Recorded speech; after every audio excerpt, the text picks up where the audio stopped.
मारूफ TikToker Akhtar लावा पर मुकदमा दर्ज। ये मुकदमा सब्जदर थाना के अंदर दर्ज किया जाता है और ये मुकदमा है वन वे का।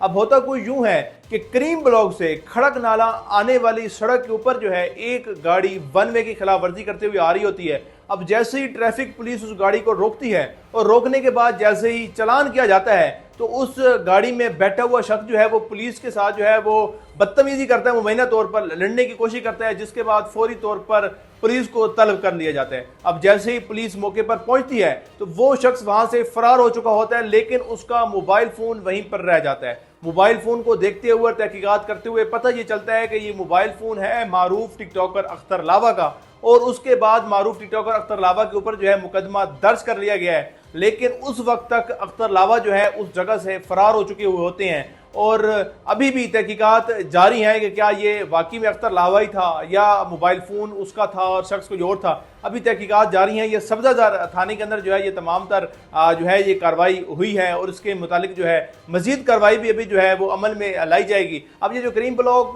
से जो खड़क नाला की तरफ आने वाली ये वन वे सड़क है उसके ऊपर जो है वो एक गाड़ी को पुलिस ट्रैफिक पुलिस जो देखती है कि ये वन वे आ रही है उसको फौरी तौर पर रोका जाता है और इन मुख्तलिफ दफात पर जो है अख्तर लावा के ऊपर जो है वो मुकदमा दर्ज कर लिया जाता है। अब देखना यह है कि पुलिस आगे अपनी कार्रवाई क्या मुकम्मल करती है। क्या गाड़ी के अंदर वाकई में ही मारूफ टिकटॉकर अख्तर लावा ही थे? अख्तर लावा जो कि अपने मुख्तलिफ बयानात की वजह से, अपने एक खास किस्म के डायलॉग की वजह से जो है वो सोशल मीडिया पर और टिकटॉक पर जो है वो बहुत ज़्यादा वायरल पहले भी हुए थे और अपने जो है वो मुख्तलिफ बयानात की वजह से अब भी अक्सर टिकटॉक पर और सोशल मीडिया पर जो है वो वायरल होते रहते हैं। लेकिन अब उनके वायरल होने की और उनके खबरों में दोबारा आने की जो वजह है वो है उनके ऊपर होने वाला ये मुकदमा। अब आगे देखना यह है कि क्या वाकई में वो अख्तर लावा थे और उसके बाद उनके खिलाफ को गिरफ्तारी होती भी है। सोशल मीडिया पर और भी मजीद खबरें सवाल चल रही हैं कि शायद उनके ऊपर पीका एक्ट के तहत को मुकदमा हुआ है या कोई और उनके ऊपर मुकदमा हुआ है। उनके ऊपर एक तो वन वे की खिलाफ वर्जी करने का मुकदमा हुआ है और दूसरा कार सरकार में मदाखलत पर मुकदमा हुआ है, क्योंकि वहां पर ट्रैफिक एहलकार जो है